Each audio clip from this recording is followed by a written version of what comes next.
and this morning we want to be talking about finishing. We've started a series on it, and today, because today we'll be looking at facing as a format of finishing, facing, not interfacing, facing. Okay, and we also have the use of interlocking machine, which W will call weaving here. Okay, finishing, as you know, it's something that is very important in the output of your dress. If your finishing is good, your garment or the dress you are making looks professional. But if your finishing is not good, it makes your dress look half-baked. So we are looking at weaving this morning. We use the interlocking machine, and you could set your machine to weave tight or loose. So usually the weaving is inside or outside. You could weave outside as beautification, and you could do it inside as a just functional, cleaning out the rough edge. It's important that your weaving machine has a sharp blade. It's important that you set your weaving to be neat. The fact that it is inside does not mean you could just weave anyhow. When you pick some dress, if I want to buy a dress, because all this is training you to go into the ready-to-wear market, make ready-to-wear where people can buy. And you pick a dress to buy, and you just look at the inside, and yes, it was weaved, but the inside is very rough. No. You need your machine to be neatly, the setting to be neat.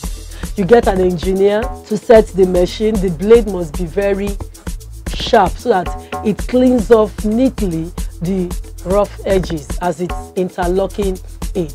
So like I said, you can weave loosely or tightly. Most times you find out that the tight tension weaving are used for beautification. Now we are going to be looking at facing.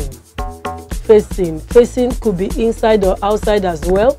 When it is outside, it is for beautification. It could be functional in the sense that it is cleaning out the edge you want, but you are finishing it outside. You can also do facing inside. And we have what we call the 3-in-1, catch 3 wrap 1 format of finishing. And we also have what we refer to as lining to lining and fabric to fabric method of finishing when you are using facing.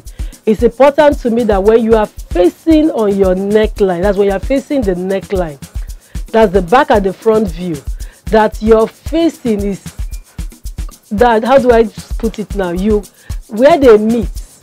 If you are cutting on 2 inch, make sure that everything is 2 inch. You won't be cutting some 2 inch and some 3 inch. Make sure that they have the same measurements, okay? And so that when you catch 3 wrap 1, everything will be neat. Or when it is fabric to fabric, lining to lining, everything will also be neat. Then we have the invisible finishing, that's tacking. We actually have a machine that does invisible tacking now, the hemming machine. But if you are using needle to hem to give you an invisible stuff, you need to put into consideration fabric influence against the needle you'll be using. Because we need you to tack such that you will not see the effect at the right side of the dress. So you make sure that your needle is small. If you are working with a lightweight fabric, you work with the smallest of the needle, the tiniest. If you're working with something like jeans, you can go for size 3 needle or stuff like that. And this is actually going to remind me, we're going to be talking about needle size and needle size, even machine needle size, hand needle size, what is appropriate. Stay tuned to this channel for that.